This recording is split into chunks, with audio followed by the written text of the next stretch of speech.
Inversis Banco se presenta ante ustedes para contarles de primera mano cuál es nuestra visión del año que comienza. Permítame que antes de comenzar les hable un poco sobre Inversis Banco.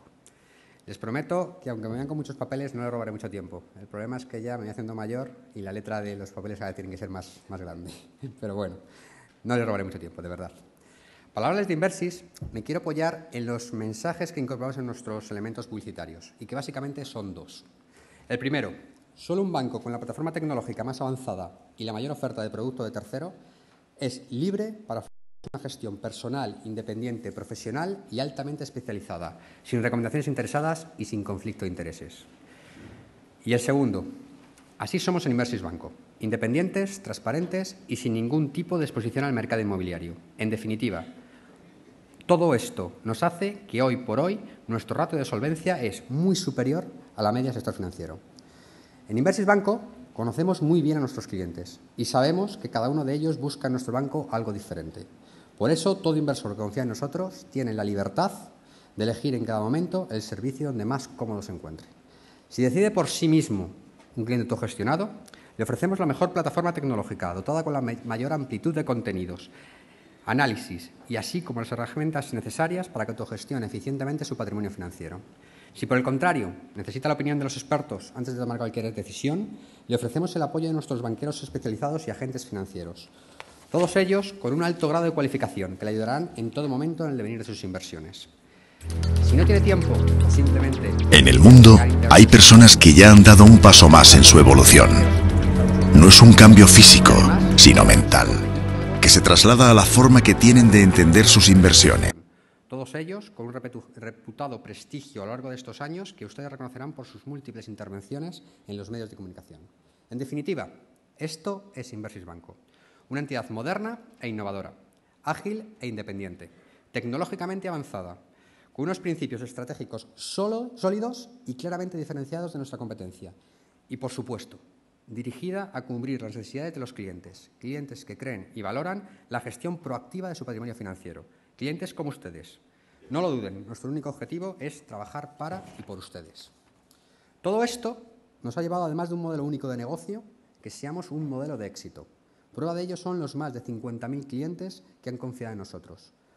Como una imagen vale más que 1000 palabras, les vamos a mostrar un vídeo que recoge todo lo que se acaba de contar. En el mundo hay personas que ya han dado un paso más en su evolución. No es un cambio físico, sino mental, que se traslada a la forma que tienen de entender sus inversiones. Son personas que valoran el movimiento por encima de todo, que saben que lo mejor siempre está por llegar y avanzan para alcanzarlo. No esperan a que las cosas se solucionen solas, son protagonistas del cambio, porque van por delante de los demás. La evolución de este ser humano ya tiene un nombre: Homo Inversis. De Homo sapiens a Homo Inversis. La evolución de millones de ahorradores. Inversis Banco es un banco libre e independiente en sus recomendaciones, donde encontrará los mejores productos financieros del mercado. Más de 4.500 fondos de las mejores gestoras internacionales, las plataformas de inversión más avanzadas y diferentes niveles de servicio para que elija el más adecuado a sus necesidades. Bienvenido a Inversis Banco, tu evolución financiera.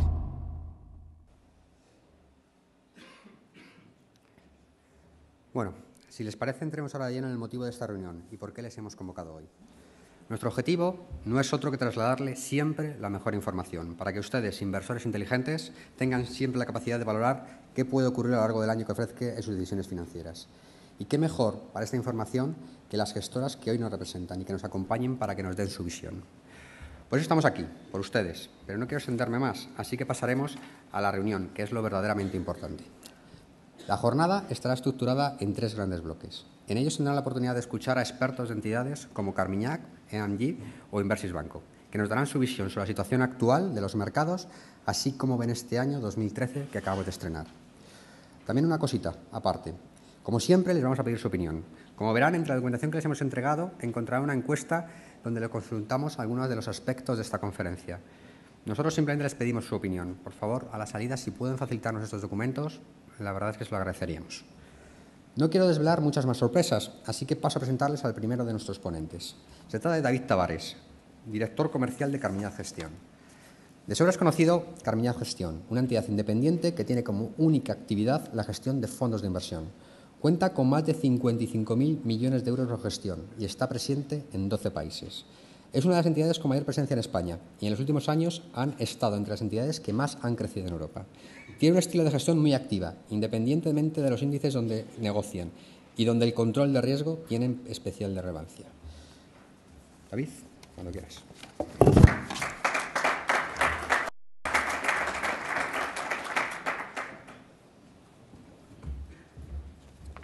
Bueno, buenas tardes. Muchas gracias a Inversis y muchas gracias por la invitación. Es un placer estar con M&G también aquí hoy compartiendo escenario. Y bueno, mi presentación va a tener dos partes. Voy a empezar contándoles muy brevemente un poquito cómo vemos el mercado y después les voy a contar con esa perspectiva de mercado qué alternativas de inversión les recomendamos. Voy a intentar hacer todo eso en unos 25 minutos, entonces espero tener su atención y que sea lo suficientemente dinámico el ritmo para que puedan seguir todo lo que queremos hoy contarles. Bueno, como se ha comentado antes, somos una gestora que tenemos una única actividad. Estamos desde el año 89, somos una gestora muy sólida a nivel financiero. Tenemos a día de hoy más de 1.200 millones de euros en activos en fondos propios. Esos fondos propios están íntegramente invertidos en fondos de Carmiñat. O sea, que realmente piensen, los primeros que confiamos en nuestro trabajo y en nuestra gestión somos nosotros y especialmente nuestros gestores, que todos ellos, todos los que lleven más de 2 años en Carmiñat son accionistas y, por lo tanto, también tienen parte de esos 1.200 millones de euros y, por lo tanto, están íntegramente, ya les digo, invertidos también en esos fondos que tenemos. Tenemos un equipo de analistas, gestores y analistas con más de 25 personas a día de hoy. La verdad que el equipo no para de crecer. La entidad misma somos más de 215 personas y la verdad que nos estamos expandiendo poco a poco fuera de Europa. Hasta hoy estamos con fuerte presencia en Europa, fuerte presencia en España y pues estamos haciendo planes para expandirnos a Asia y a Latinoamérica y, por lo tanto, estamos contratando y poniendo las bases para un crecimiento sólido en el futuro. Y uno de los compromisos que tenemos con nuestros inversores es el de conocer bien todas las empresas donde invertimos y, por lo tanto, todas estas personas que ven en la pantalla, todos ellos visitan como mínimo una vez al año todas las empresas, todas y cada una de las empresas donde estamos invertidos. Por lo tanto, ya les digo que se hace un trabajo y un esfuerzo tremendo para ofrecerles la mejor rentabilidad posible, ¿no? Aquí les muestro lo último que les voy a mostrar sobre nuestra compañía, una encuesta que se hace todos los años por una entidad alemana que se llama Fond Bayer Focus, y lo que hacen es entrevistar en 10 países a más de 900 analistas de fondos de inversión, especialistas que están todo el día revisando fondos de inversión, y se les pregunta por 9 criterios que den puntuación a las gestoras. Y esos 9 criterios son criterios como rentabilidad, agilidad en la gestión para adaptarse a los cambios del mercado, la calidad de la información que se ofrece, la transparencia de la información, etcétera. Y hemos salido como la segunda gestora mejor valorada de promedio en Europa y como la gestora mejor valorada a día de hoy en España por los analistas de fondos de inversión. Entonces, muchas gracias a Inversis, que son parte de esos analistas que tienen que valorar como a cada una de estas gestoras, ¿no? Entonces, voy a entrar ya a contarles un poquito cómo estamos viendo el contexto macroeconómico, un poquito cómo vemos los mercados. Entonces, muy brevemente, decirles que, bueno, en Europa la situación macroeconómica y económica sigue siendo débil. Estamos hablando de que vamos a continuar en niveles en cuanto a crecimiento económico negativos, en territorio de recesión, y eso es debido a que la economía europea sigue desendeudándose, sigue desapalancándose, que es esa palabra tan rara que utilizamos. El Banco Central Europeo va a continuar con unos tipos muy bajos, con unos tipos de interés oficiales muy bajos, y hasta hace poco todos los países considerados de la periferia eran países que tenían unos problemas graves para poder financiarse, y por eso había pues las primas de riesgo se disparaban, etcétera, etcétera. A día de hoy hemos tenido, desde que Draghi habló en julio del año pasado, hemos tenido cambios muy sustanciales y hemos podido ver cómo hemos pasado a que los países puedan financiarse con mucha más facilidad, a que el margen de maniobra que tienen los gobiernos también sea un pelín, sigue siendo bajo, pero un pelín mayor al que tenían antes, y pues todavía quedan cuestiones sí, asuntos en el tintero, como el tema de la integración fiscal, pero poco a poco la situación ha cambiado mucho porque el riesgo sistémico ha bajado tremendamente y ahora pues eso para la economía todavía no se notan sus efectos, pero para los mercados sí que estamos viendo que está volviendo muchísimo los flujos de la renta variable. De hecho, si uno mira los flujos semana a semana, estamos batiendo récords. Actualmente, los grandes inversores institucionales están invirtiendo muchísimo en renta variable europea, porque debido a todos los miedos anteriores no se atrevían y ahora están volviendo a hacerlo. Con lo cual, estamos en un contexto de aumento de la normalidad en los mercados europeos. Y un poco a nivel de conclusión, pues lo que estamos viendo es que todavía el desendeudamiento continúa, por lo tanto el crecimiento económico va a seguir siendo débil.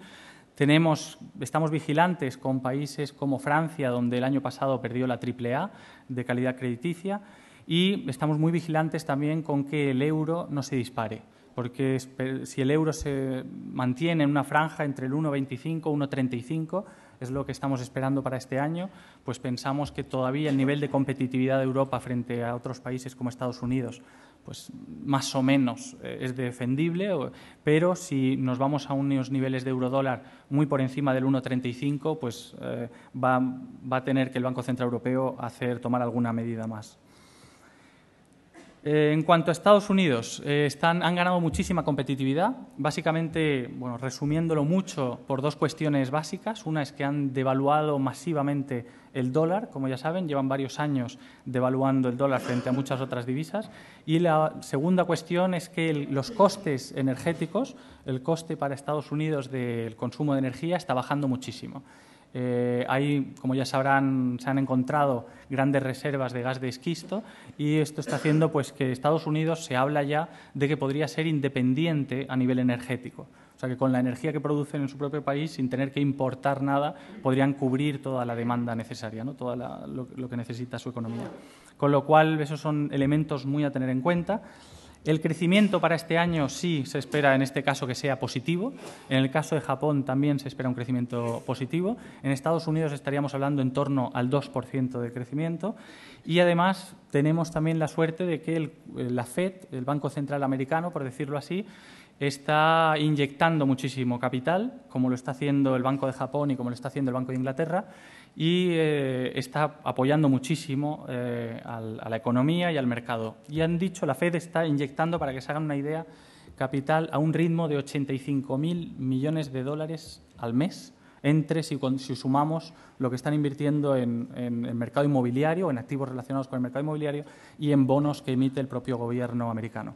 Entonces, eso va a ser, sin duda, pues, un empujón fuerte a la economía y van a seguir haciéndolo, dicen, mientras el paro esté por encima del 6,5% y mientras la inflación esté por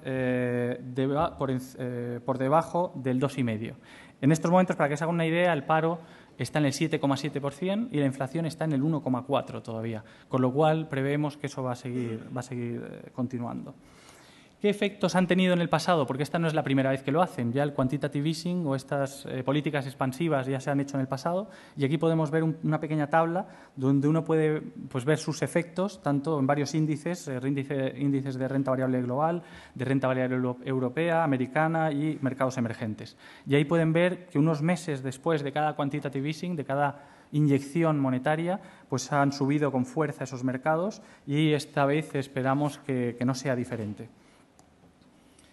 De manera que si en breve, a finales de febrero o marzo, llegan a un acuerdo del precipicio fiscal, como saben fue un tema que a finales de año nos tuvo en vilo a todos, se llegó a un acuerdo en el último momento, Si descontando que eso se consiga, que seguro se va a conseguir porque los efectos de no conseguirlo serían demasiado graves, estamos ante una economía pues, con un crecimiento positivo, con unos tipos de interés muy bajos, con un banco central que sigue inyectando de manera fuerte dinero y con una divisa que se sigue depreciando y, por lo tanto, también eso está favoreciendo a que el crecimiento de beneficios empresariales sea superior en Estados Unidos que en Europa. Con lo cual, desde un punto de vista de las cifras macroeconómicas o incluso microeconómicas, Estados Unidos tiene mejores perspectivas que Europa, aunque es cierto que en algunos casos, en algunos países de Europa, algunos sectores han sido muy castigados el año pasado y están ahora en unos precios muy interesantes. En el caso de los mercados emergentes, en el año 2011 crecieron de promedio un 6,2%. En el año 2012 crecieron un 5,3% y este año se espera que crezcan en torno al 5,5% de nuevo.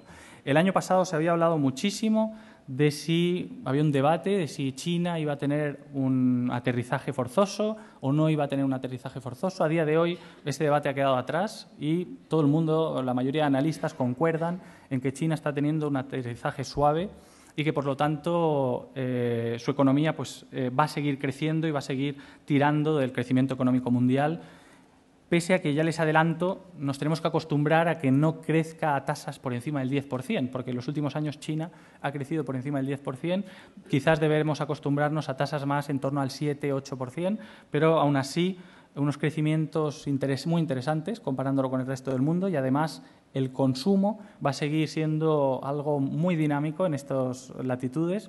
Piensen que el consumo interanual en China está creciendo más de un 10%, mientras que el consumo en Europa y en Estados Unidos está creciendo en torno al 2-3%.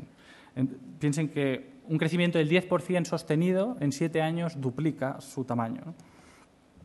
Entonces, son economías que tienen un margen de maniobra mucho mejor, unas cuentas públicas también, comparados con las de los países desarrollados en general, muy sanas y, además, unas economías donde no paran de incrementarles el rating de crédito y no paran de financiarse a unos precios cada vez más bajos y donde, ya les digo, la clase media está creciendo muchísimo. Vamos a ver si conseguimos ver el próximo gráfico. La clase media está creciendo muchísimo, tanto que se espera que en el año 2020 el 54%, más de la mitad del consumo de la demanda mundial, provenga de estos países emergentes. Si sumamos África con la parte que aparece abajo de emergentes, pueden ver que es un 54% del consumo mundial en el año 2020, que está muy cerquita ya, va a venir de estos países y, por lo tanto, creemos que es un muy buen momento también para invertir en esas economías. A nivel de conclusión, ya les digo, podemos esperar pues, unas economías creciendo a tasas de en torno al 5% o incluso más. Vamos a tener que estar vigilantes en el caso de Japón, que están devaluando el yen, y lo cual es muy buenas noticias para ellos. Pero ahí sí que está haciendo que otras economías asiáticas, que eran muy competitivas, pues ahora tengan que vigilar un poquito más con respecto a Japón, cómo tienen sus precios y cómo tienen sus divisas. Y ya les digo, unas empresas que están en medio de un dinamismo fuerte y con unas perspectivas, por lo tanto, muy interesantes para invertir tanto en renta variable como en renta fija, especialmente en Latinoamérica, países como latinoamericanos. A nivel de conclusión, el riesgo sistémico este año se va a reducir muchísimo, se está reduciendo, se ha reducido ya mucho y va a seguir reduciéndose, de manera que tenemos un mercado bastante más propicio a la inversión en activos de riesgo que el año 2012. Por lo tanto, yo creo que el título de la campaña de Inversis de menos drama y más acción para este año, yo creo que es muy acertado. Y realmente pues vamos a tener tanto varias oportunidades para gestoras que sepan controlar bien el riesgo, tanto en emergentes, en Estados Unidos, también en Europa, quizás en Europa con algunos matices o un tanto más vigilantes, y tanto en renta variable como en renta fija. Ahora, eso sí, en renta fija, la deuda corporativa o la deuda de empresas habrá que estar muy vigilantes el segundo semestre de este año que empieza, y porque bueno, pues la deuda corporativa ha hecho un muy buen año el año pasado y cada vez las perspectivas siguen siendo buenas, pero cada vez lo serán menos, o cada vez uno podrá prever menos ganancias de capital por esa parte. En la renta fija, ya les digo, muy buenas oportunidades en renta fija pública en Latinoamérica, buenas oportunidades en países periféricos, España, Italia, incluso Francia, nosotros lo consideramos como un país periférico también. Países como Alemania y Estados Unidos en deuda pública somos más cautos, y ya les digo que los grandes inversores institucionales están volviendo ahora a la renta variable, y en general, y especialmente yo diría en emergentes, en Europa, porque en Estados Unidos ha mantenido bastante los niveles de inversión, pero el inversor institucional está invirtiendo ahora, con lo cual yo, en su lugar, prestaría mucha atención a lo que se cuente aquí hoy, porque puede ser un momento muy interesante para el inversor de medio o largo plazo. Y una vez dicho este pequeño resumen a contrarreloj, voy a tratar de presentarles las alternativas que nosotros proponemos para aprovechar de este entorno, y voy a presentarles tres alternativas, de menor a mayor nivel de volatilidad y, por lo tanto, de menor a mayor nivel de riesgo, en función un poquito de sus carteras y de su perfil de inversores. El primer fondo que les presento se llama Carmignac Capital Plus. Es un fondo que se sitúa en un rango de volatilidad similar a Carmignac Securité, que yo creo que muchos de ustedes conocen. Es una volatilidad máxima de solo un 2,5% como máximo. Ya les digo, unos niveles, un fondo, entre comillas, para dormir tranquilo.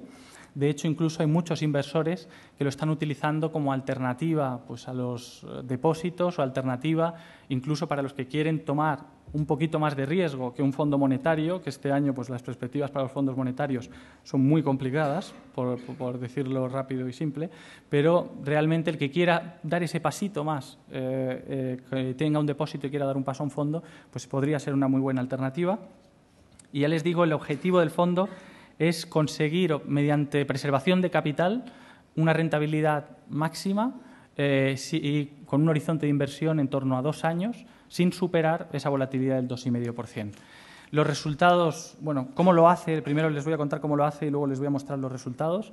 El fondo invierte en torno a un 60% en el mercado monetario, entre deuda pública y deuda privada a muy corto plazo, con lo cual mercado monetario, y luego tiene un 40% de inversión en varias estrategias. Es un fondo multiactivo, puede invertir en todos los activos, renta fija pública, renta fija privada, renta variable, etcétera, y mundial también. Pero ya les digo, esas estrategias son con muy poquita volatilidad para que todo junto no supere ese 2,5% máximo que nos hemos establecido.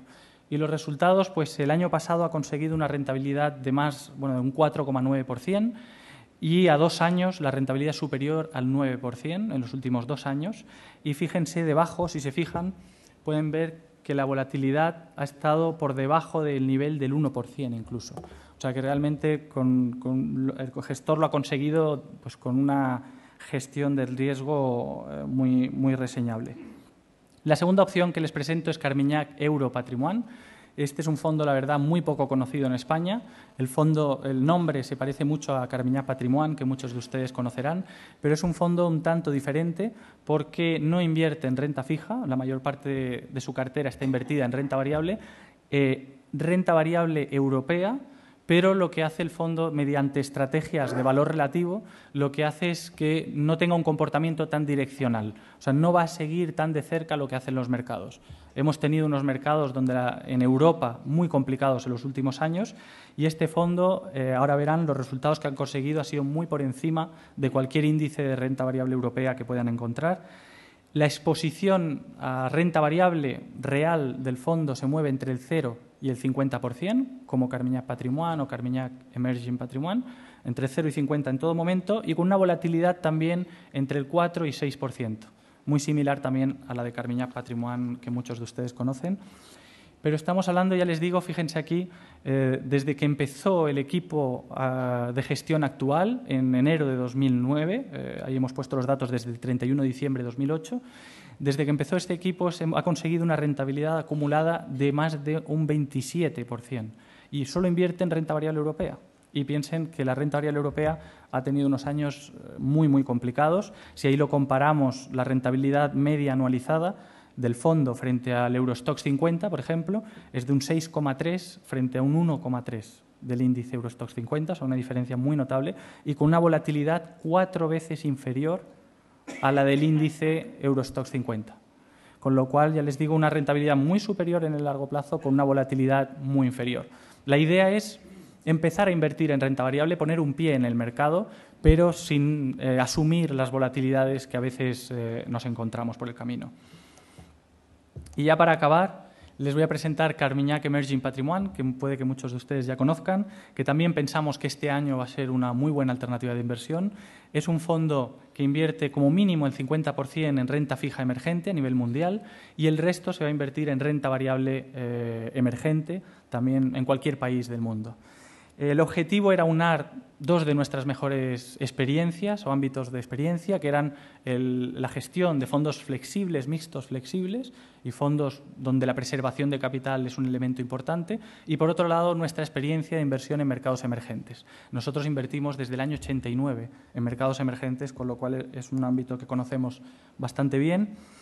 Y ya les digo que la idea es similar, es replicar el éxito de Carmignac Patrimoine en el universo emergente, y este fondo tendría poco valor si no fuese por la flexibilidad y porque gestionamos realmente, ¿no? Hacemos un poco lo que el inversor nos demanda, que es pues decidir si hay que aumentar la inversión en renta variable, decidir en qué países hay que invertir, y etcétera, y no dejarles a ustedes que tengan que saber pues en qué países, en qué momentos hay que comprar, en qué momentos hay que vender, y además todo ello con una estrategia también de control de riesgos con coberturas.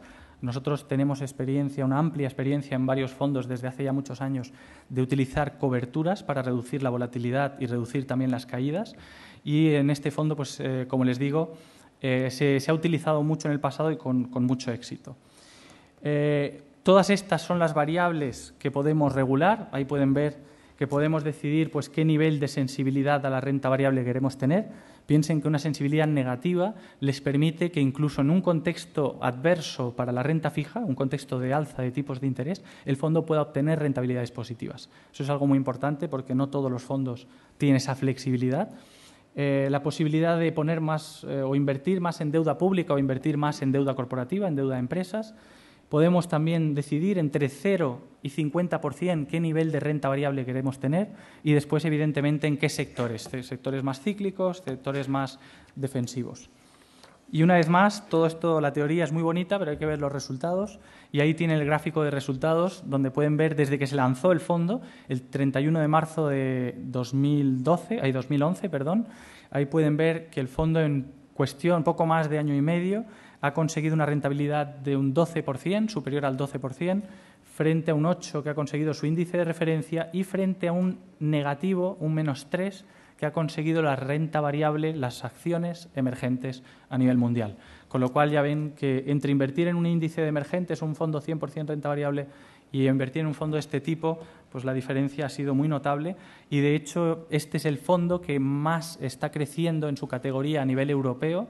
Tenemos ya más de 1.800 millones de euros bajo gestión y se lanzó hace cuestión de año y medio, y en España es el fondo de su categoría también más utilizado.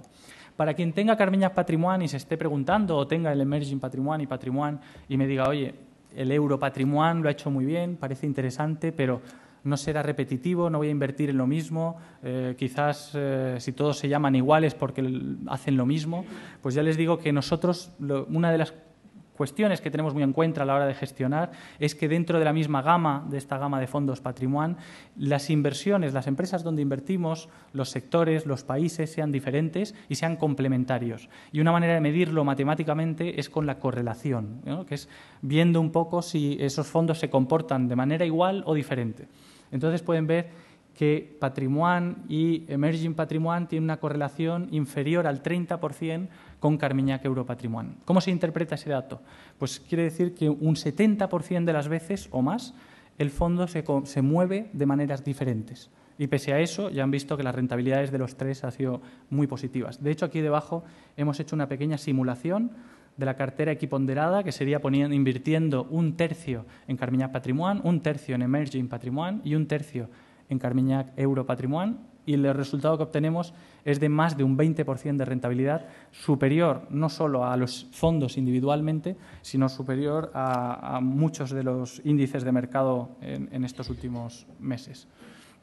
Y ya por último, y para concluir y ceder la palabra a M&G, pues simplemente les dejo aquí una cartera donde pueden ver también cómo mejora invirtiendo en las 3 alternativas que les he presentado hoy, Carmignac Capital Plus, Carmignac Emerging Patrimoine y Carmignac Euro Patrimoine. Invirtiendo en esos 3 fondos se habría obtenido desde el 31 de marzo de 2011, que han sido un contexto de mercados muy complicado. Recuerden que el verano de 2011 fue especialmente complicado en los mercados. Se habría obtenido una rentabilidad superior al 10% y con una volatilidad de tan solo un 4%. Pues muchísimas gracias por su atención y cedo la palabra a Ignacio.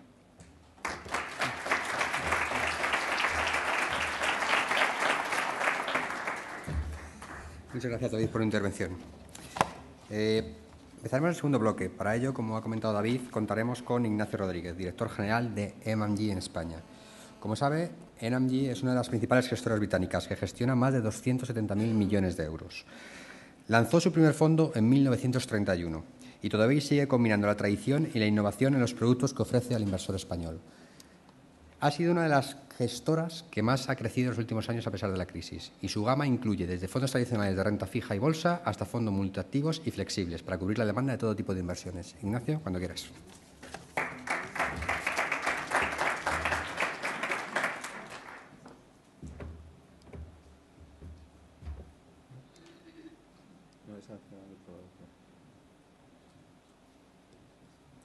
Fallas del directo, perdón. Es hacia el otro lado. Sí, ese. Aquí. Muy bien.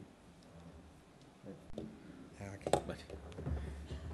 Buenas tardes a todos y muchísimas gracias por su asistencia. Muchísimas gracias también a Inversis Banco por invitarnos a participar en este foro y a comentarles cuáles son un poco nuestras visiones de mercado. Antes de empezar, sí me gustaría decirles que lo que yo diga no se lo deben tomar como una recomendación de compra y de venta, porque realmente no conozco cuál es su situación personal y si puede encajar o no dentro de su expectativa de rentabilidad los productos que yo les presento. Lo que sí les puedo recomendar es que consulten con su banquero de Inversis Banco, que ellos sí que pueden decir si alguno de los productos de M&G pueden estar dentro de su cartera. Para empezar, les pongo un taxi típico británico porque somos una gestora británica. Llevamos en España desde el año 2005, pero realmente la gestora se fundó en Inglaterra en 1901 y lanzó el primer fondo de inversión como tal, como lo conocemos hoy, en 1931. Nuestra idea siempre es intentar ofrecer a los inversores pues una plus de rentabilidad sobre lo que puede ofrecerle pues un índice del mercado, y para eso bueno, pues tenemos el compromiso fiduciario de intentar ofrecerles el mejor perfil de rentabilidad-riesgo que podamos. Lo que voy a comentarles hoy, por un lado, es nuestra visión macroeconómica y después 2 productos que creemos que en un contexto como el actual pues podrían ser productos que podrían estar en carteras de inversores españoles.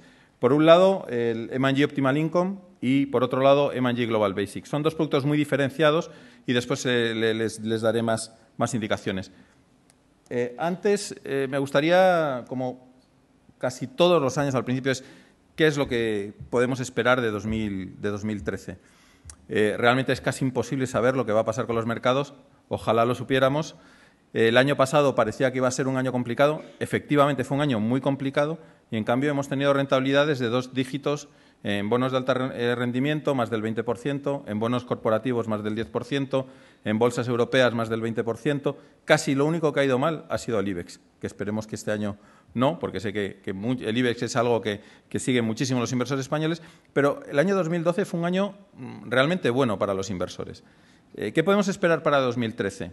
Pues en este gráfico lo que intentamos poner es lo que puede estar, cada barra es un activo. A la izquierda serían liquidez y hacia la derecha sería pues ya temas de bolsa. Esta banda gris sería un poco sería lo que sería la neutralidad. Es decir, que si está el activo en esa banda gris no está ni caro ni barato. Si está por encima está barato, si está por debajo está caro. ¿Qué es lo que nos dice el histórico? Y eso es un histórico que llevamos haciendo pues más de 25 años, es que la renta variable está históricamente barata y que la renta fija, sobre todo la de gobiernos, está históricamente cara. ¿Significa esto que hay que invertir todo en bolsa y que vamos a sacar mucha rentabilidad en bolsa? Pues probablemente no, porque hay muchísimos elementos de volatilidad que nos van a influir. Y al igual que hay elementos dentro de lo que es la renta fija gubernamental que pueden hacer que sea atractivo. Y en ese caso incluso me refiero a algo que es tan conocido como las letras del Tesoro español, si se vuelven a poner al 5, o el Tesoro o bonos del Tesoro a 10 años y vuelven a estar por encima del 7. Porque para eso, para un inversor español, quizá para un inversor británico como es M&G, pues no es tan atractivo. Para un inversor español, sin duda, es muy atractivo el poder comprar bonos del Estado español a ese tipo de interés. Pero, en principio, lo que pensamos es que la renta fija, sobre todo gubernamental, pues tiene problemas y es un reflejo de los problemas que tienen los Estados. Estamos viendo que las deudas sobre PIB son deudas pues, casi en máximos históricos. Incluso no han llegado a lo que se vio después de la Segunda Guerra Mundial en Estados Unidos o en Inglaterra, pero siguen siendo deudas elevadísimas, por encima de una vez el PIB. En cambio, lo que sí han hecho las empresas, los que sí han hecho los deberes son las empresas. Con lo cual, en primer lugar, y una idea muy fácil es que nos gusta más todo lo relacionado con empresas y con empresas de buena calidad que todo lo relacionado con gobiernos que tienen todavía que efectuar ajustes.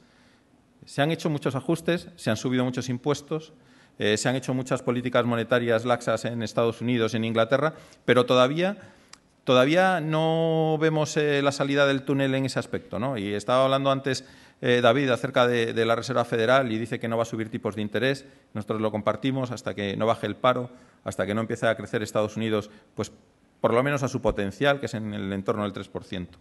Mientras tanto, preferimos pues elegir empresas que lo hagan bien, que tengan buenos gestores y que nos permitan, al final a nosotros, porque nosotros invertimos y a su dinero, si invierten con nosotros, pues el sacar una rentabilidad atractiva. Y voy a pararme un momentito solo en Estados Unidos. ¿Qué es lo que pasa en Estados Unidos? Bueno, nosotros en Estados Unidos pensamos que el mercado de la vivienda es un indicador anticipado muy fiable del crecimiento del PIB. Y aquí lo que vemos es una línea, que es una línea oscura, que es más o menos es el crecimiento de los meses que hay. Cuanto más abajo es más meses de oferta de casas no vendidas, es decir, que hay muchas casas que no se venden, y la línea clara es el PIB de Estados Unidos. Cuando el inventario de casas en Estados Unidos pasa de 7 meses, es decir, cuando hay más de 7 meses de mercado, en España estamos en 2 años, desgraciadamente, pues realmente normalmente es un dato que lo que está haciendo es prever una recesión. Y eso pasó en el año 74, pasó también en el año 82, pasó en el año 91 y, por supuesto, pasó en el año 2007.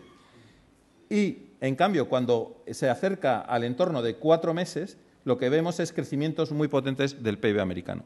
Con lo cual, nosotros creemos que la economía americana, que es una economía muy flexible, con empresas que saben adaptarse muy bien a lo que demandan sus consumidores, el consumo sigue siendo el 70% del PIB americano, puede dar más sorpresas positivas que negativas. Es decir, que dentro de lo malo sabemos que va a haber volatilidad, tenemos el techo de deuda que tienen que aprobar en 2 meses, cerramos el año pensando si se ponían o no se ponían de acuerdo acerca del abismo fiscal. Pensamos que eso va a afectar y que puede añadir volatilidad, pero que la línea de fondo es una línea alcista. Con lo cual, y en M&G siempre nos gusta pensar no en invertir en 2013, sino en invertir en los próximos 3 años. Si ustedes están pensando en comprar renta variable americana, podría ser una buena idea empezar a hacer cartera a pesar de que el S&P 500 esté en máximos y que haya duplicado desde los bajos de marzo del 2009. Europa es la otra cara de la moneda. Y en Europa lo que pensamos en M&G es que ha pasado algo desde la entrada del euro que es difícil de corregir. Y lo que ha pasado es que ha habido un trasvase de competitividad de los países periféricos, de los países del sur de Europa, hacia los países nórdicos y sobre todo Alemania. Pero no solamente Alemania, ha sido Alemania, ha sido Holanda, ha sido Suecia. Es decir, países que realmente se han aprovechado, por decirlo de alguna forma, ganaron competitividad. Alemania, por supuesto, después de la digestión de Alemania del Este durante todos los años 90, pues le vino muy bien de repente tener un mercado de 200 millones. Y a nosotros nos vino bien porque nos provocó un crecimiento muy rápido, crecimos mucho. Lo malo es que crecimos con una burbuja inmobiliaria de la cual todavía estamos pagando los efectos y las consecuencias. ¿Cómo se puede corregir esto? ¿Cómo se puede hacer que España sea más competitiva en el corto plazo? ¿Cómo se puede hacer que Italia o que Portugal o que Grecia sean más competitivos y que podamos hacerlo mejor y que podamos competir en el tema? Si no tienes una moneda que puedes devaluar, y no la tenemos, o te sales del euro. Hemos dicho antes se ha dicho y se ha comentado que es muy difícil y que ese riesgo sistémico ha pasado. Nosotros pensamos que realmente los costes de una salida del euro son enormes y brutales, no solamente para España, el país que se decida salir, sino también para Alemania. Pero al final lo que te tienes que ajustar es por salarios, aumento del paro, y lo hemos estado viendo desgraciadamente en España en los últimos años, y los salarios inferiores hasta que permiten que se vuelvan a hacer inversiones. Y probablemente ustedes hayan visto en los últimos 6 meses, por lo menos a mí me ha llamado la atención, que muchas multinacionales automovilísticas vuelven a confiar en las fábricas españolas para hacer modelos de coches. Que eso es algo que hacía bastante tiempo que no se veía. Y eso es porque los salarios españoles y porque las fábricas y la productividad vuelven a estar superiores. Pero a pesar de esas buenas, no me gustaría llamarlo brotes verdes, sino buenas noticias que puede haber, realmente todavía falta algo, y es que Alemania y Holanda se decidan a hacer un trasvase de su competitividad hacia España. Y eso a nosotros nos parece que es un tema estructural que va a tardar bastante tiempo y que no va a ser fácil. Por lo cual, si bien estamos positivos en Estados Unidos, y antes les comentaba que nos parece que Estados Unidos sí que tiene algo, la economía americana está sin duda en un momento bueno y yo creo que tira hacia mejor, en Europa lo vemos con mayor problemas.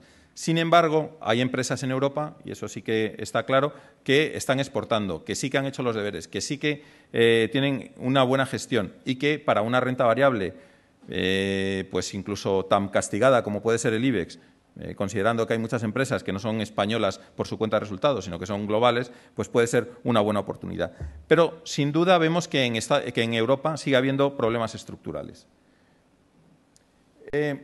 Y hablando un poco de activos, no nos gustan los bonos soberanos, sobre todo los alemanes, los ingleses y los americanos, que están prácticamente dando menos que la inflación. Es decir, que si ustedes invierten en un bono alemán, pierden dinero en términos reales. Si lo tienen 10 años, la inflación lo que va a hacer es quitarles la rentabilidad y al final van a tener menos dinero, van a poder comprar menos cosas que si invierten en otra cosa.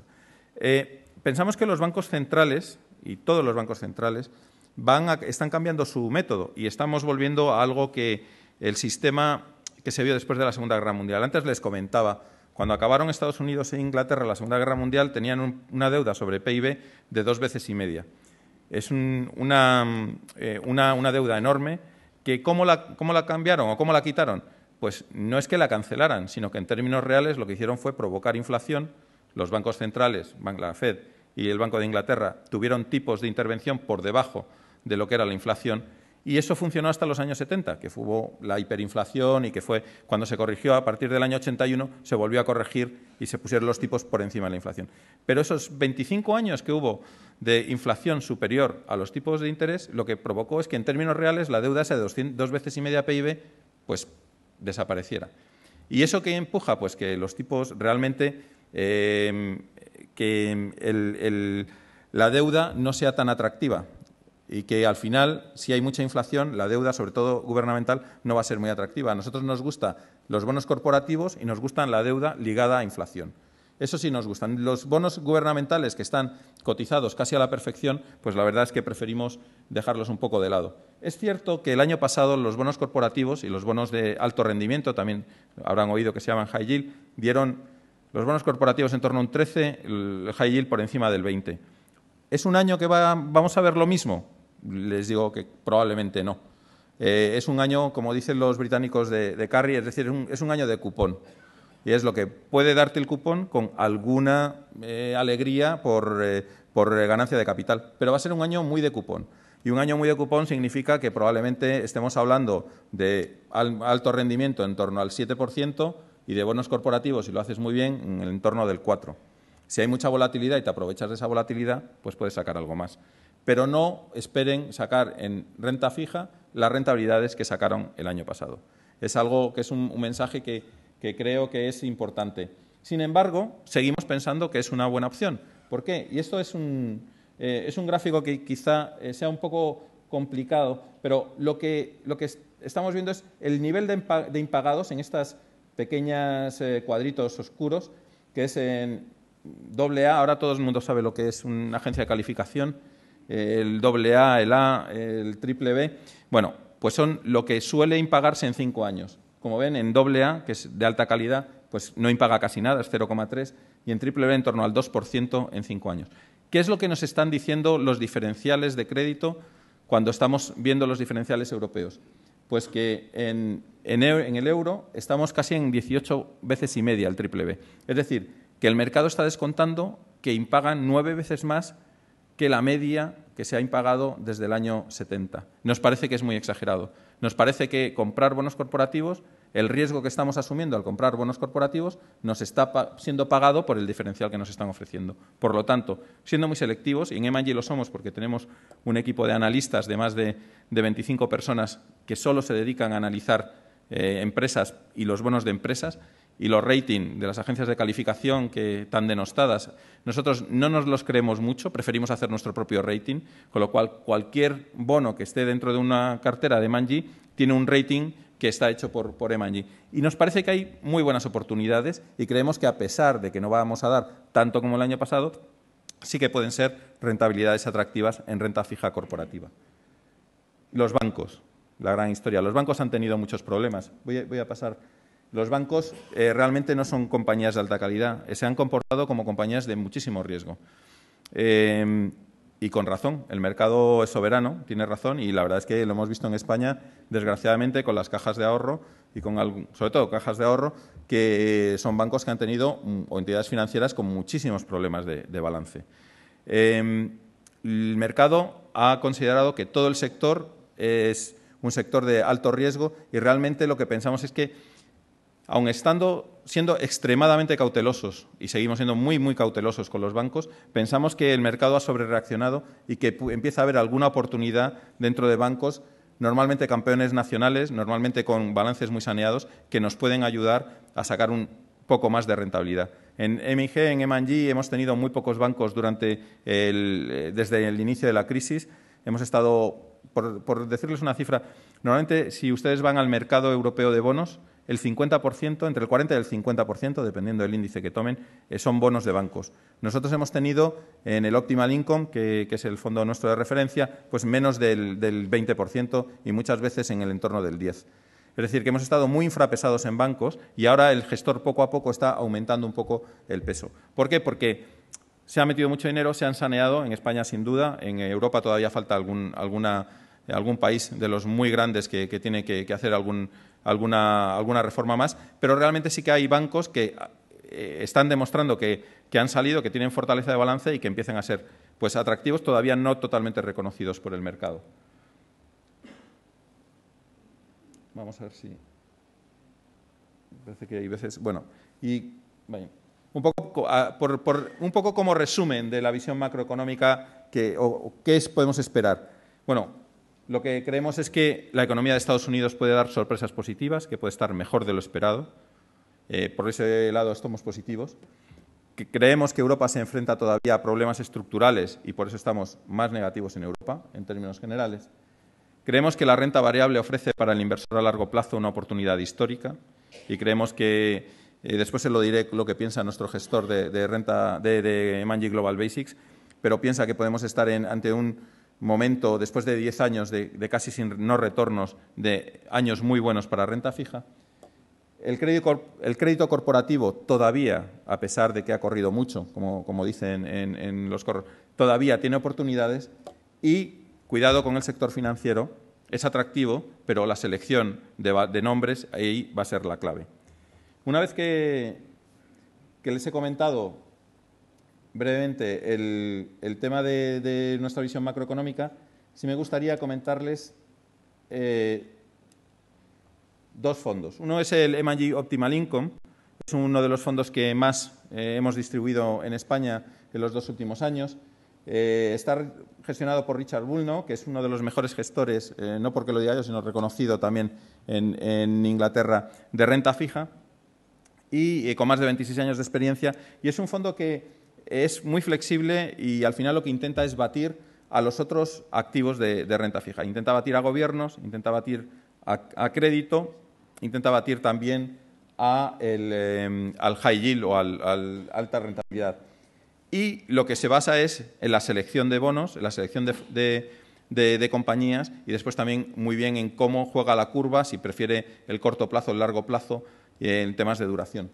Normalmente cuando ustedes compran un bono corporativo, un bono de renta fija, si compran un bono de gobierno, pues la duración, es decir, el tiempo que tarda más o menos en cobrarse el bono, pues es muy alto y el riesgo es bastante pequeño. Cuanto más a la izquierda, menor riesgo, cuanto más arriba, mayor duración. Y esos fondos se mueven relativamente poco. Un fondo de bonos corporativos es igual, tiene menos riesgo de duración, es menos riesgo a la subida o bajada de tipos de interés, pero tiene algo más de riesgo de impago. Y los bonos de alta rentabilidad, los high yield, pues es cuanto más riesgo tienes de crédito, es decir, cuando las empresas son de menor calidad, más corto quieres tú que sea el tiempo en el que recuperas tu inversión.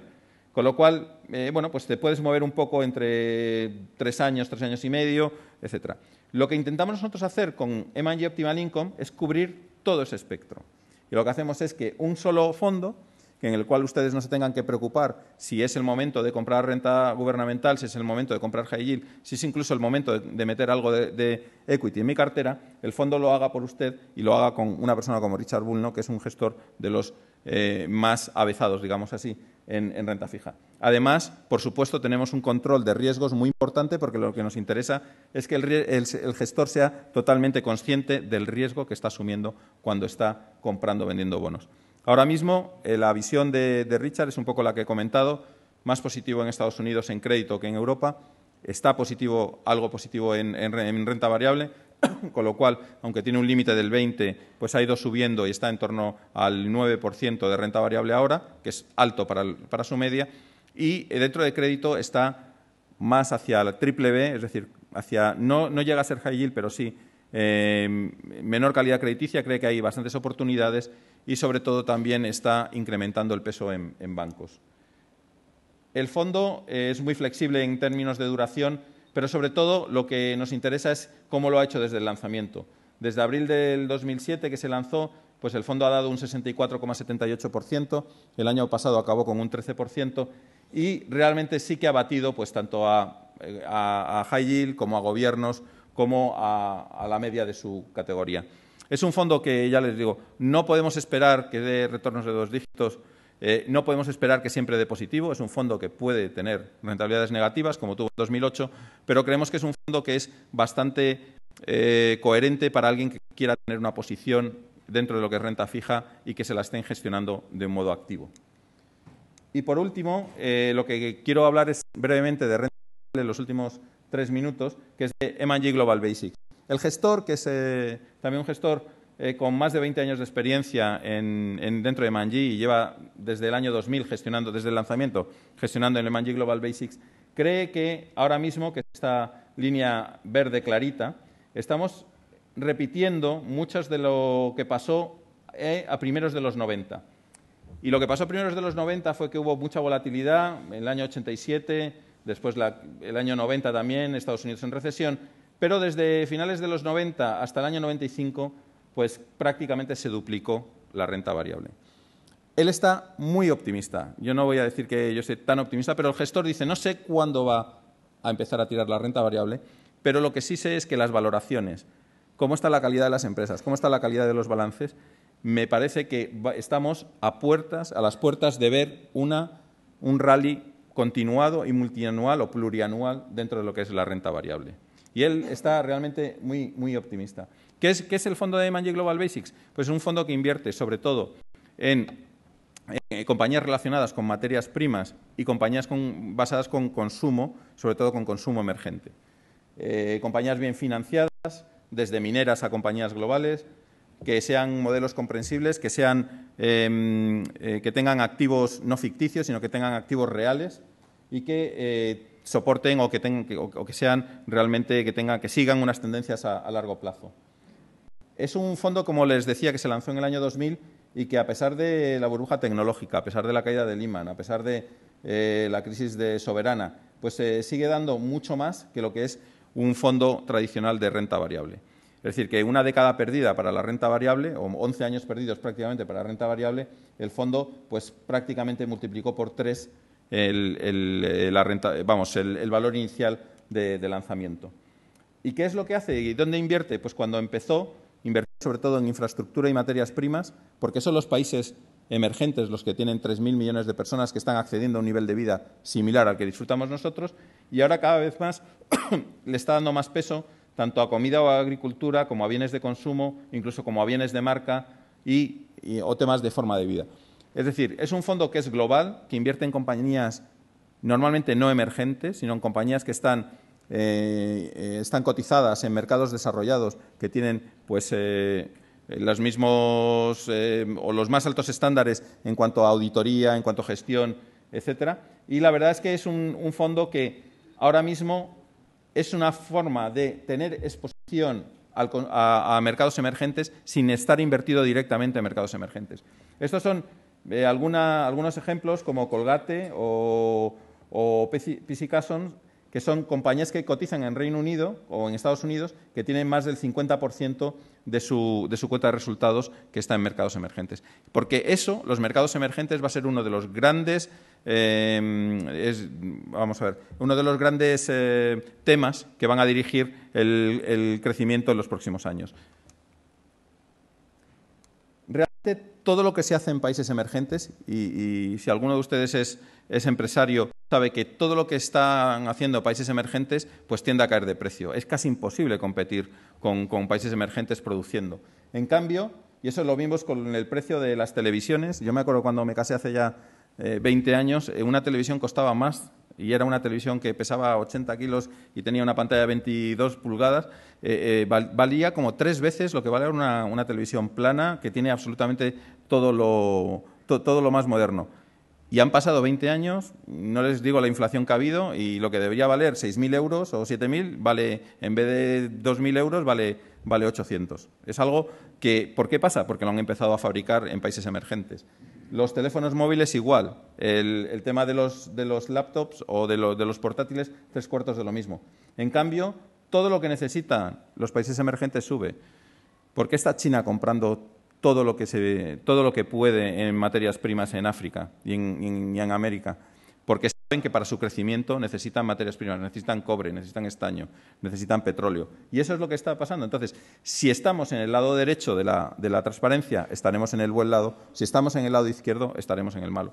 Todo lo que producen los países emergentes hace que, el precio de todo lo que producen los países emergentes cae, y todo lo que demandan los países emergentes, su precio sube. Y es exactamente lo que intenta hacer M&G Global Basics. Lo ha hecho muy bien en el largo plazo. El gestor gestiona más de 9.800 millones de euros. Desde el lanzamiento está el primero. A un año lo ha hecho, pero, como dice el gestor, está preparado y piensa que está preparado para dar sorpresas muy positivas en los próximos años. Nada más. Muchas gracias.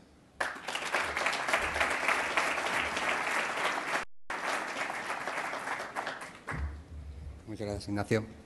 Bueno, para este tercer bloque contaremos con Inversis Banco, con Juan Luis García Alejo, director general de Inversis Gestión. Como comprenderán, hablar para mí de Inversis Gestión pues es relativamente fácil, pero tendríamos un problema, porque, como sabe, Juan Luis y su equipo les tengo en un pedestal, se me verían demasiado los colores y perderíamos un poco el rigor de la independencia. Así que yo creo que lo mejor que hablar con ellos es escucharle. Juan Luis, cuando quieras.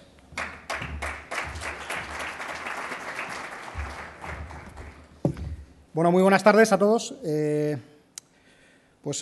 creo que lo mejor que podemos hacer es, primero, reconocer que las tres personas que hoy estamos aquí venimos a contar un relato sobre una misma realidad, y se van a dar cuenta de que no opinamos ni lo mismo, ni coincidimos, lo cual yo creo que es uno de los signos que Raúl mencionaba al principio de las ganas de esta casa de ofrecer opiniones independientes y que no tenemos que tener razón nosotros, sino que ustedes tienen que escuchar a gente como David, a gente como Ignacio, que cuenten lo que creemos que es importante. En ese sentido, pues yo creo que merece la pena empezar, como les decía, quizá con un pequeño relato en el que pues, quiero empezar con este dibujo para hablar de lo que es la eliminación del riesgo de cola izquierda. Lo que tienen en la pantalla, básicamente, esa culebra es un animal mitológico egipcio que se llamaba Apophis, que es la culebra que representaba todos los males absolutamente, cuyo único objetivo era básicamente, cuando se ponía el sol, hacer que la barca de Ra, que es la que hacía salir el sol al día siguiente, pues o encallase o se quedase tirada literalmente, que naufragase.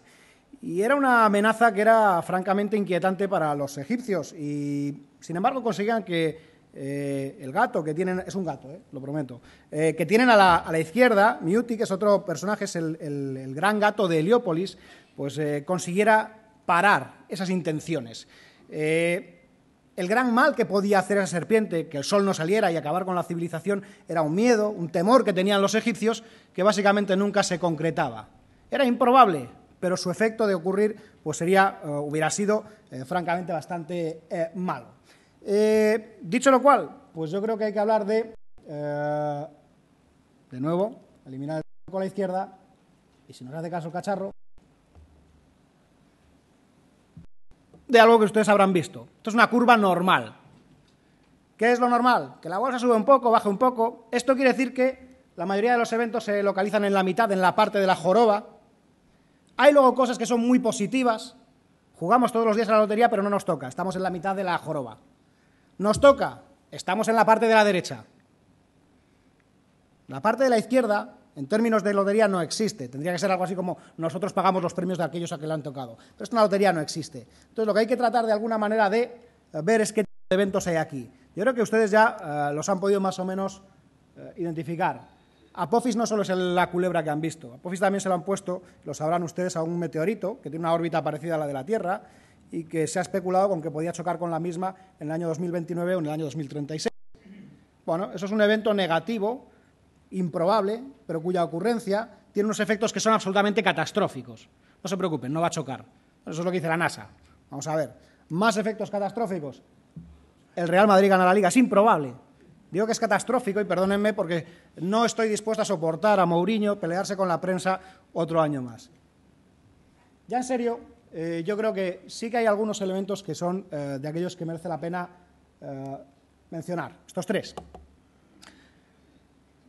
Primero, la irreversibilidad del euro. Es un elemento de izquierda que hay que parar claramente. Es estabilizador del sistema. Hablaba David del riesgo sistémico y es una cosa que hay que evitar, o Ignacio, es una cosa que hay que tratar de parar. La desaparición, la ruptura del euro tiene unas consecuencias de tal calibre en términos económicos que causaría un auténtico shock en términos financieros y económicos, por supuesto. China, que se frene de forma muy brusca. Es que se estaba hablando de la posibilidad de que tuviera un parón muy agudo. Y hoy es el motor del mundo, como hemos dicho. Hoy es el motor que mueve gran parte de la economía, que sostiene parte del crecimiento del mundo. O que Estados Unidos haga default, sí, que impague. La famosa negociación sobre el techo de la deuda. Solo un detalle, si tienen miedo.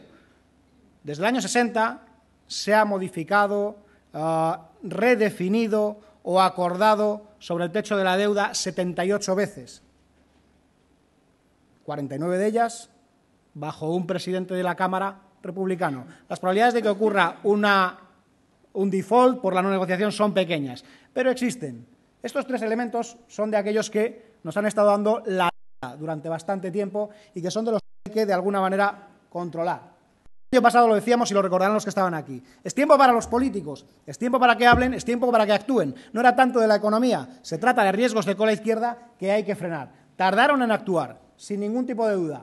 Y yo creo que podemos decir que han hecho cosas. Han hecho cosas, señor Draghi, los litros famosos, la barra libre sin ningún tipo de duda, permitió que un mercado roto, mercado interbancario, empezase a funcionar. O el hecho, de alguna manera, de lo que dijo el día 24 de julio acerca de compraré todos los bonos que sean necesarios para que el euro sea irreversible. Básicamente se convirtió en prestamista de última instancia. También tenemos a Bernanke con sus sus quantitative easing, tenemos a la Unión Europea, que tarde, y después de estos señores también tomó decisiones, tenemos una hoja de ruta para un, podemos decir, supervisor bancario cojo en el sentido de que ni es capaz de resolver entidades, ni tiene fondo de garantía de depósitos, ni cubre a todas las entidades, pero tenemos una hoja de ruta que significa un acuerdo que es bastante importante. Tenemos también algún tipo de acuerdo, componente fiscal, que nos permite seguir trabajando. También hemos dicho alguna vez que el señor Xi Jinping, el presidente chino, está apoyando sin ningún tipo de duda que China no caiga en ese agujero. ¿Vale? Les pongo el texto de la regla del monopolio acerca del funcionamiento de la banca. Se la voy a leer. Dice: el banco no se arruina nunca. Si se queda sin dinero puede emitir toda la moneda propia que necesite, con solo escribirla sobre cualquier papel corriente. Esto lo ha leído Draghi y lo ha leído el señor Bernanke. Yo no juego al póker con tipos que llevan las cartas marcadas, pero tenían que actuar, tenían que sacarlo. Pero estos señores lo que han hecho es básicamente esto. Forma un poco más sofisticada, un poco más inteligente, menos... Pero lo que hemos conseguido es algo que es muy importante y les decíamos en noviembre. Su mundo ya no es Apophis y esto se acaba. Su mundo es un poquito diferente. El mundo con el que tienen ahora que trabajar es un mundo que es normal. Es un mundo en el que hay que comprar pan, ir a trabajar, ver la tele, qué hago el fin de semana, qué hago con mis inversiones. No es una broma. Hablábamos con la gente de Coronel Tapioca el otro día, para que vean que los humanos somos así literalmente, y nos decía que el artículo que más se había vendido con el tema de la profecía de los mayas eran las pastillas potabilizadoras de agua. ¿Somos así? Bueno, pues ahora ya no es, ahora se hacen otro. Ahora podemos verlo en términos financieros de este modo. La valoración de las cosas. Ya no hablo de esto se acaba, no se acaba, hablo de valoración y de economía. Está caro el índice. Tenemos aquí el SP500. Línea roja el SP500, línea azul lo que vale en términos de beneficios. Lo más interesante es que en los últimos años lo que tienen ahí es que el SP ha subido, está en 1.500, y que su precio en términos de beneficios es básicamente el mismo. Per caro, per... No, yo creo que no, sobre todo cuando miramos la perspectiva histórica. Dos cosas. Primero, la referencia de lo que llamamos ahí el trough tradicional, el suelo. El suelo habitualmente se alcanza cuando la línea azul toca nivel 12. Ahora mismo estamos cerca de 13, 14 aproximadamente, y esto hay que pensar en los beneficios de las compañías. Podemos decir que estamos en una zona en la que el PER está controlado. La bolsa está subiendo aquello que suben los beneficios y no se está pasando una factura extra por cómo funcionan los mercados. ¿Quieren verlo de otra manera? La línea azul oscura representa la prima de riesgo. Es una revisión de lo que hemos visto anteriormente un poquito más sofisticada. Abajo nos fiamos de todo. Arriba tenemos miedo a todo. Abajo, días de vino y rosas. Arriba viene Apophis. Seguimos en la zona alta, seguimos en la segunda desviación. Aparentemente está claro que estamos en un mundo que está revuelto. Estamos en un mundo que está, de momento, todavía confiado, a pesar de que llevamos 6 meses, francamente, muy buenos en renta variable. A este mismo gráfico lo podemos transformar en algo como esto. No les cuento las transformaciones, que son un rollo. Sí lo que significa. El gráfico anterior era más de gafas de lejos, este es más de gafas de cerca. La línea azul clarita representa lo que puede hacer en el cortísimo plazo la renta variable. Si yo creo que está barata y creo que no estamos exagerando con el nivel de riesgo, sin embargo, cuando me pongo las gafas de cerca, lo que estoy viendo es algo que es para tener un poquito más de tranquilidad. Estamos más cerca de pensar que esto tiene que pararse durante un pequeño tiempo antes de que seguir. Pero hay que seguir elaborando el pensamiento. Ya no solo les voy a hablar de valoraciones, de PER, de primas de riesgo, quiero enseñarles otras cosas. Esto es un indicador que pueden verlo en la página de la CNN, muy divertido, además funciona muy bien, y que nos habla de miedo y avaricia. La bolsa siempre se mueve entre el miedo y la avaricia. ¿Cómo estamos ahora? Extremadamente avariciosos. Está en 94 el indicador de 0 a 100. Extremadamente avariciosos, y esto mide pues indicadores más técnicos como volatilidad, el ratio put-call, puede medir también las nuevas acciones haciendo máximos, habla de bastantes cosas, son realidades.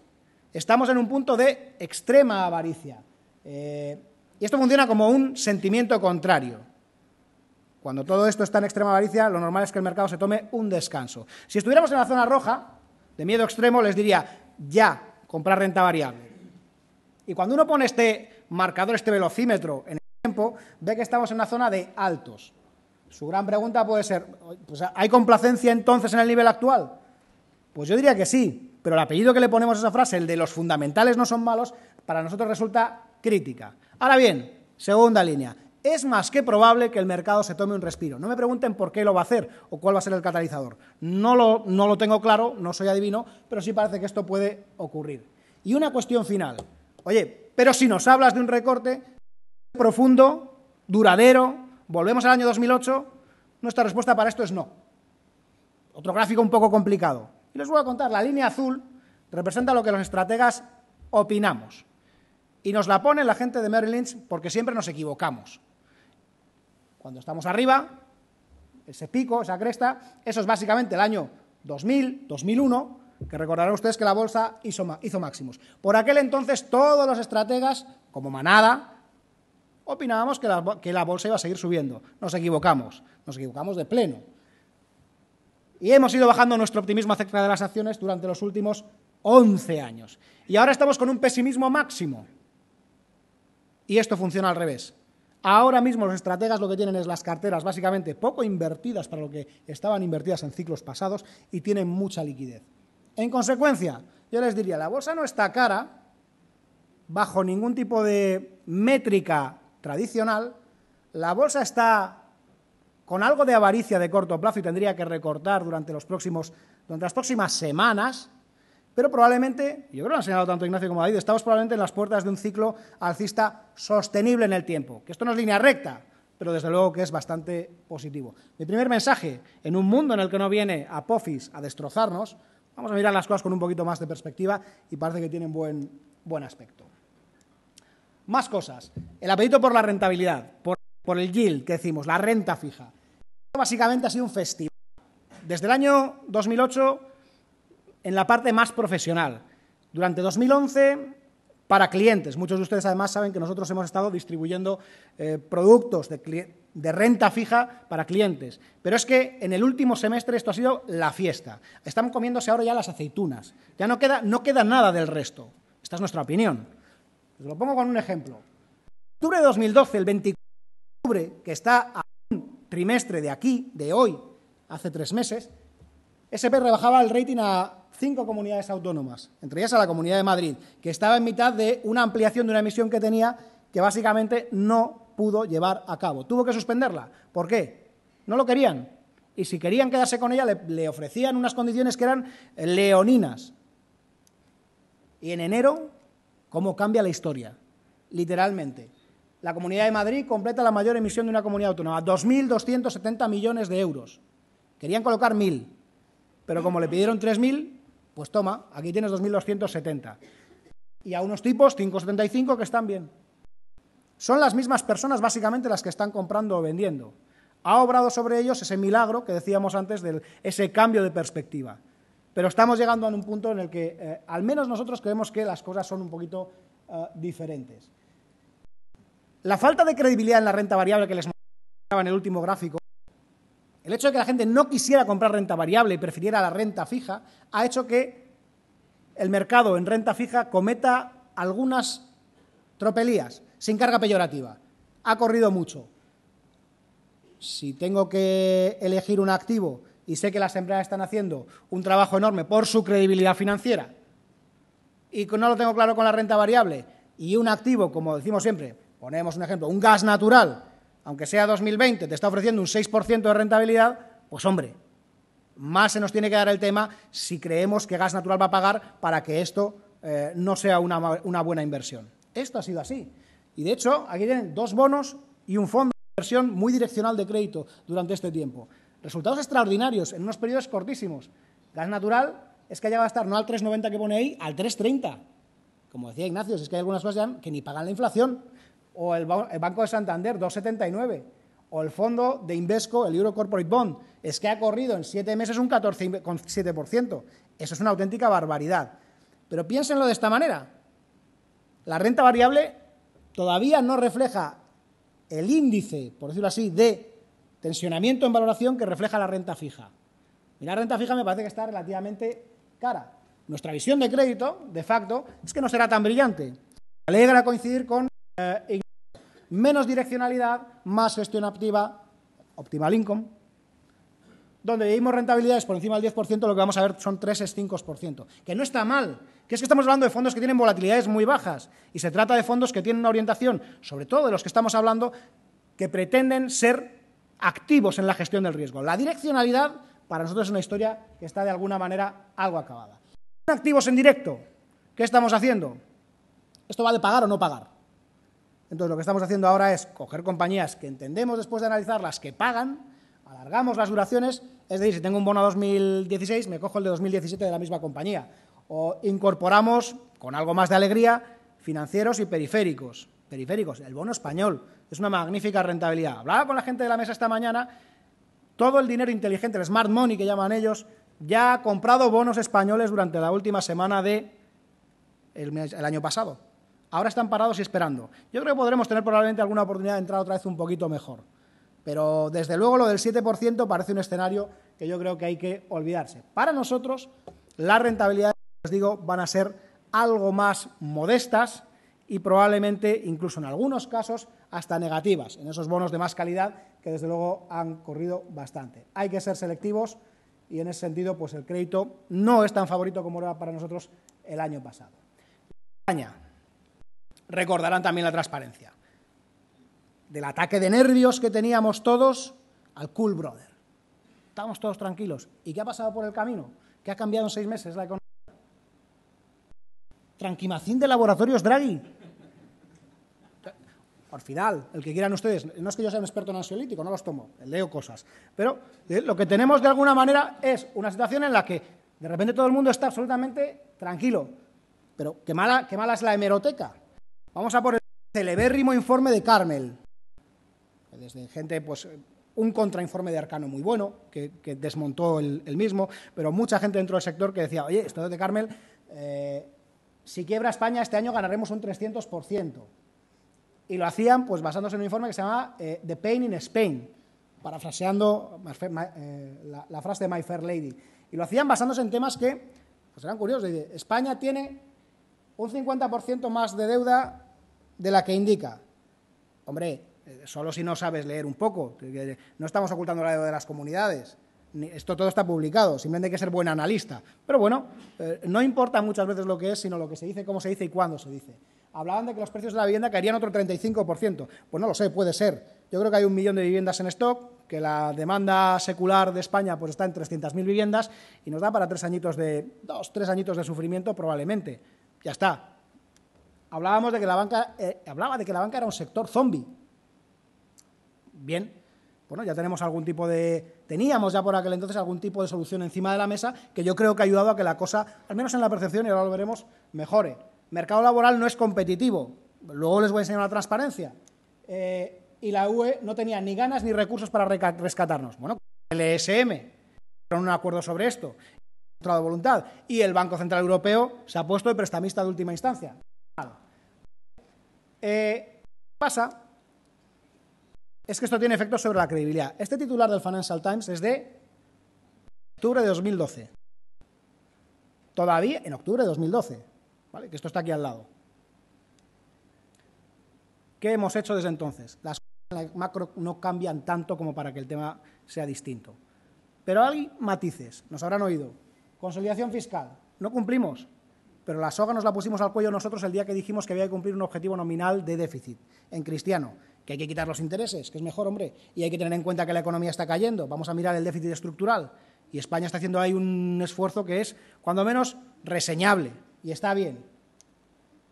¿Qué más estábamos viendo?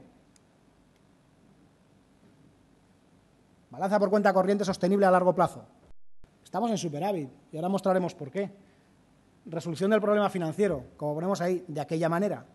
Muy castiza la manera. Pero bueno, hay hoja de ruta, que no está mal. Y también la petición que nos han hecho de políticas estructurales. Que les pongo ahí un UF, porque ayer ya hemos tenido, el viernes, la ley de mercado único, que pretende unificar digamos que todo el arsenal de normativa autonómica en estas cosas, y ya ha sido protestada por dos comunidades, una porque dice que hay un ánimo recentralizador y otra porque dice que ponemos en riesgo a los consumidores. Pues vale, pero es que así, pero algo tenemos que hacer. Lo que sí que es importante, yo sí lo voy a llamar brotes verdes, Ignacio, sin sarcasmo, los unitarios. Este gráfico lo encontrarán punto de cruce. Este gráfico está sacado de Eurostat, no tiene trampa ni está cocinado. España es la línea roja gorda. ¿Que si ha cambiado algo en España? Viene la línea roja desde el año 2009. O la de Irlanda, o la de Portugal. Los costes laborales unitarios van hacia abajo. No, esto no es, parece que no van hacia abajo y los demás hacia arriba. Esto es lo que nos ha hecho ganar la competitividad en el sector exterior. Pero esto les hablo de un gráfico que empieza en el 2009 a caer. Carmel ya tenía este tipo de datos. Es decir, España estaba ya haciendo su trabajo a costa del desempleo. Esto no es gratis, evidentemente. ¿Vale? Pero tenemos ahí cosas que son muy curiosas. El milagro alemán. Pues el milagro alemán, los costes laborales unitarios desde hace unos añitos ya llevan un rumbo que no es el que ellos tenían hasta hace, pues hasta el año 2009. Pero miren dramas como el belga, el italiano, el del Reino Unido. Hombre, es cierto que del 95 al 2005 España pues hizo un catch-up, cogió a los grandes índices europeos. Pero lo que hemos explicado es cierto, están viniendo aquí otra vez a producir automóviles, que es muy de coste laboral, de productividad y de mirar este tipo de cosas. Algo hay que se está moviendo. España no cambia en 6 meses, esto ya lo teníamos. Tenemos un problemón del demonio y vamos a crecer muy poco cuando crezcamos. Pero no estamos para que choque contra nosotros una apophis. Y para terminar, una cosa de la que se ha hablado en Davos, que es la de divisas, la segunda guerra de divisas, solo sobre dos divisas un poco raras, el yen y el franco suizo. Sobre el yen habrán ustedes visto que han cambiado de primer ministro, ha llegado el señor Abe, que lo mejor que tiene es que ha conseguido presionar a su banco central. Saben que uno de los grandes valores que tienen los bancos centrales es su independencia. Para el caso japonés no interesaba. Y le ha pedido ayuda al Banco Central para generar inflación, como estábamos hablando antes, le ha pedido ayuda para recomprar activos, para comportarse como Draghi o como Bernanke, y lo ha conseguido. Ha hecho una injerencia en las labores, pero cuyo objetivo fundamental era uno, debilitar el yen. Debilitar el yen para ser algo más competitivo. Esto ha puesto los pelos como escarpias a gente como los alemanes, particularmente a tipos tan relevantes y de cuyo criterio tiene un peso tan importante como es el señor Meister de la CDU, que pues lo calificó como peligrosa pérdida de valor del yen. Pero como él, los americanos. ¿Por qué? Porque si tú bajas los precios de tus activos y vendemos algo parecido, pues van a comprar el tuyo y no el mío. Y hacerlo por la vía de las devaluaciones competitivas es muy feo, al menos entre socios. Entonces, en el G20 le caerán unos capones. Pero fíjense cómo los japoneses. Es que el ministro de Finanzas, Akira Amari, el día 18, creo recordar, ya ha dicho que está preocupado por los efectos negativos de la caída. ¿Pero qué quieres? O sea, lo que no puedes tener son las ventajas de una moneda más competitiva, pero no las desventajas. Suena más bien a que es un tema de retóricas, ¿vale? Lo que está claro es que el yen probablemente sea una moneda que tenga que perder algo de valor. Y solo lo frena el hecho de que se financia muy bajito.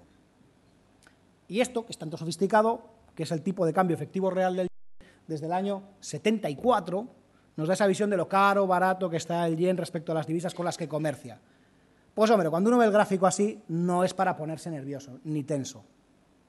¿Vale? Está claro además que con la perspectiva del año 95 el yen está en unas condiciones bastante mejores. Ahora ha empeorado un poco, pero bueno, yo creo que en general tiene que ver más con otro tipo de cuestiones que con el hecho de que se pueda o se deba manejar el yen.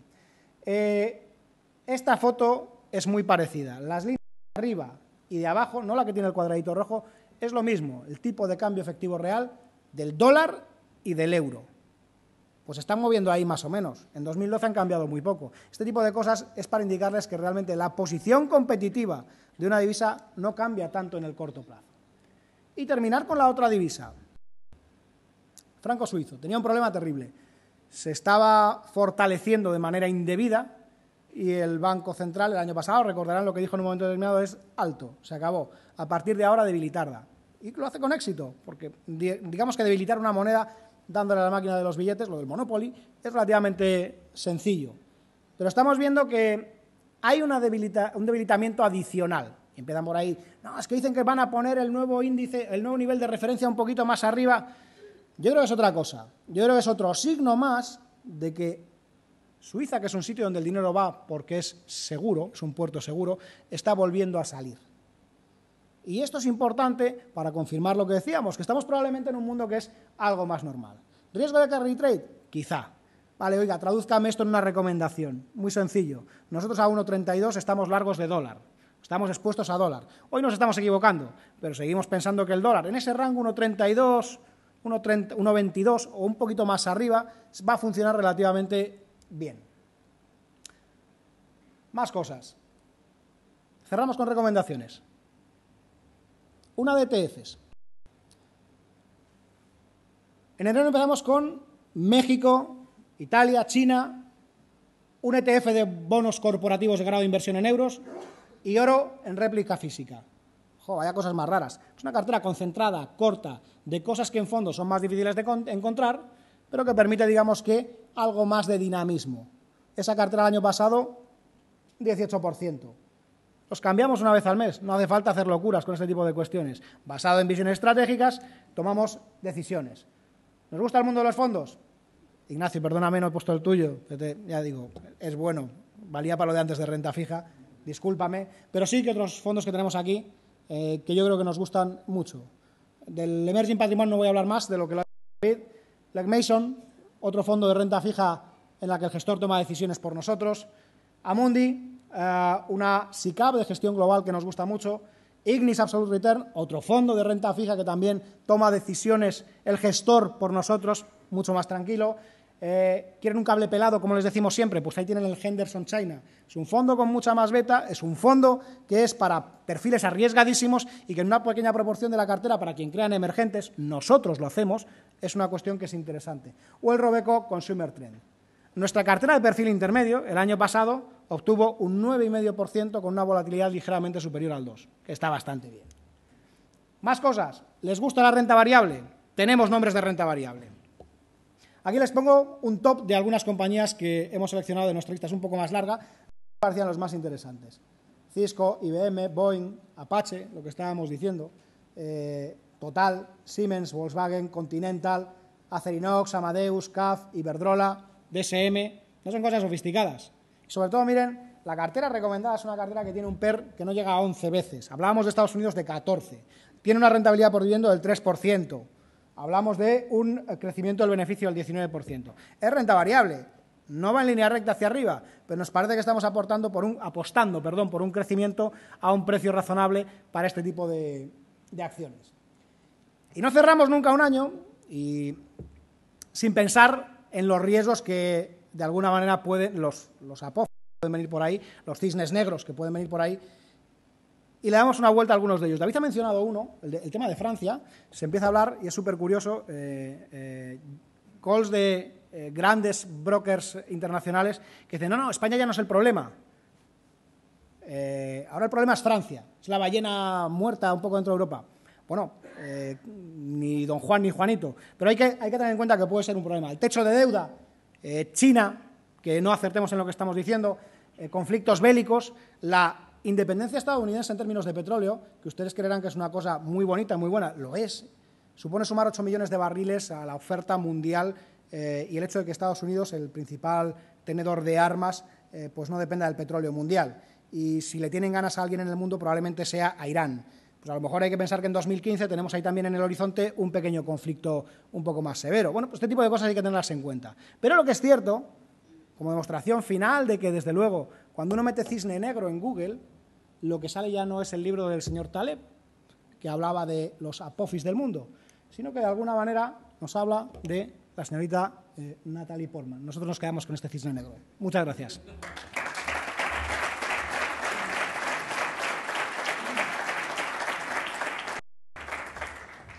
Muchas gracias, Juan Luis.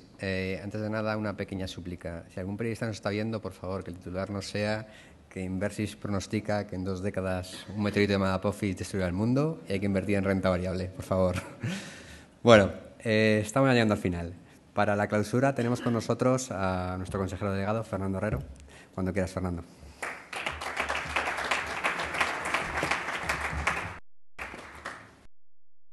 Bueno, no voy a tardar mucho. En primer lugar, pues gracias a todos por vuestra asistencia un año más. Gracias a los ponentes, a Juan Luis, a David y a Ignacio. Y bueno, un año más finalizando nuestra conferencia anual y ya van 6, desde que todo empezó a cambiar. Y esto es importante. Hemos vivido en estos 6 años y estamos viviendo una de las situaciones más complicadas que se puede imaginar debido a una absoluta crisis de confianzas. Aunque, y esto es lo que un poco se empieza a ver, que el horizonte se empieza a abrir un poco. Creemos en que nuestro modelo de negocio ayuda a nuestros clientes a navegar en ese mundo conflictivo que nos hemos encontrado. Y aunque siempre acabo diciendo lo mismo en estas presentaciones, voy a repetirlo una vez más. Es decir, nosotros siempre mantenemos la misma estrategia global, con una continuidad de creación de productos y de negocios, incorporando siempre nuevos negocios, con una misma estrategia global que significa que seguimos apostando por la tecnología, seguimos focalizando todos nuestros esfuerzos en las inversiones de nuestros clientes, en esforzarnos permanentemente en no tener ni siquiera de reflejo un conflicto de intereses con nuestros clientes. En el tema de la renovación de productos y servicios y negocios, gracias a ustedes no nos hemos dormido y además no nos lo permitirían, me temo. Así que cada año venimos con algo nuevo. Este año, pues el Inversis Talento, este año 2012. El Inversis Talento es decir, una selección de ideas de inversión, es decir, digamos un producto que invierte en SICAPs y fondos de gente que nosotros pensamos que es distinta, tiene talento, pero con una condición, que estos gestores inviertan en su mismo producto, todos ellos. Segundo, un producto que a ustedes les va a extrañar muchísimo. Por primera vez hemos venido a hablar a nuestros clientes de temas inmobiliarios. Terror. Bueno, nuestro socio Optima Bank en Bélgica nos está ofreciendo la posibilidad de financiar a nuestros clientes al 80% edificios enfrente del Parlamento Europeo y encargándose de la gestión del edificio. Una novedad. Por otro lado, estamos empezando a actuar en el mundo lo que llamaríamos las finanzas corporativas, colocando entre nuestros clientes pequeñas compañías que van al MAP, que van al segundo mercado. Bueno, ya está con un pequeño éxito. Y finalmente, ya en esta idea de no tener producto propio, hasta en el mundo de los CFDs tenemos ya dos gestoras de CFDs. Es decir, para que siempre nuestros clientes puedan elegir y no tengan que forzarse a trabajar con una sola gestora. En el mundo de los servicios hay novedades. Nuevo sistema de reporting de carteras en gestión discrecional, sistemas nuevos de reporting en carteras asesoradas, un nuevo buscador en la plataforma de renta variable y cada vez más cerca del cliente. 70 conferencias anuales de mercados y de productos, esta es una de ellas, más de 3.500 personas siguiéndolas, presencia en medios continuada, más de 3.000 y pico apariciones en los medios cada año y siempre con una visión que no se queda solo en España. Yo creo que esto es una de nuestras características. Cada vez más ustedes ven que hablamos de España, por supuesto, pero también hablamos y sobre todo hablamos del mundo. Yo mismo me he sorprendido. Hace unos meses, es decir, uno de esos meses malos en donde la bolsa española caía a plomo, descubro, por sorpresa, que el conjunto de nuestras carteras, el valor de esas carteras subía cuando el mercado bajaba. Yo decía, bueno, ¿cómo es posible? ¿Por qué? Porque nuestros clientes estaban en su mayoría situados en mercados internacionales, bien vía fondos, bien vía productos directos. Porque nos estamos esforzando en que, y yo creo que en esto somos bastante diferenciales, en no repetir los mismos 5 o 6 nombres de bolsa española que yo creo que todos conocemos y que en el fondo, digamos, casi no hace falta que recomendemos ni que comentemos porque están en todos los periódicos todos los días. Nosotros nos esforzamos a nuestros clientes en enseñarles otros caminos y eso creo que cada vez nos lo están agradeciendo más. En este sentido, no solamente estamos en el mundo internacional como recomendación, sino también crecientemente estamos desde otros puntos de vista. Como saben, tenemos nuestra área institucional, tenemos nuestra participación en el Banco Optima en Bélgica, que es el que nos proporciona esas oportunidades, y tenemos crecientes acuerdos institucionales, concretamente con bancos suizos de primera línea, Julius Baer, Mirabeau, Schroders, Rothschild, en Suiza, para aquellos de nuestros clientes que quieren situar una parte de su cartera en blanco, naturalmente, en Suiza. Estamos digamos, abriendo continuamente nuevos puntos de venta, nuevos agentes. Aquí tenemos, digamos, un mapita que nos dice en donde cada vez tenemos más. Acabamos de abrir en Almería, que veo que no está, y en Alicante, que tampoco está.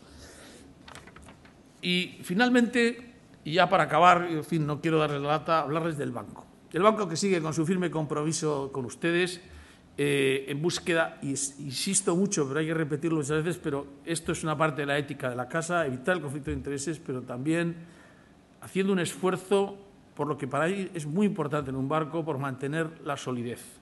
Tenemos liquidez estructural, cosa extraña en un banco hoy día, incluso exceso de liquidez, la colocamos en el mercado. No tenemos impagados porque todos nuestros créditos son créditos pignoraticios con activos detrás de mucha liquidez y con un ratio de solvencia superior al 20%. Poca gente puede presumir de eso. Durante el año 2012 estamos en un patrimonio custodia de clientes de unos 40.000 millones. El patrimonio en banca personal ha crecido un 11% hasta los 4.200 y con unos resultados que suponen el resultado ordinario, el que vale, ha subido un crecimiento del 67% en un año. Y seguimos creyendo en nuestro futuro. Creíamos en medio de la vorágine, siga o no la siga la vorágine, vamos a seguir creyendo, porque en estos momentos en que hay, digamos, situaciones complicadas, hay que mantener, y creemos que hay que mantener la cabeza en su sitio sin reaccionar nunca de forma exagerada, y eso es lo que hemos venido haciendo. El banco, en este sentido, sigue invirtiendo en tecnología, sigue invirtiendo en personas, y cuando los demás echan gente a la calle, nosotros crecemos humildemente, seguimos creciendo. Yo creo que esto es un poco todo.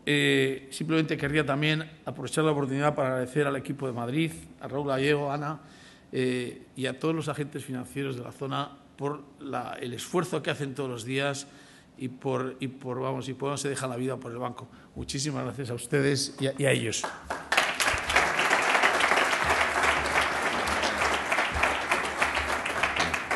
Muchas gracias a ti, Fernando.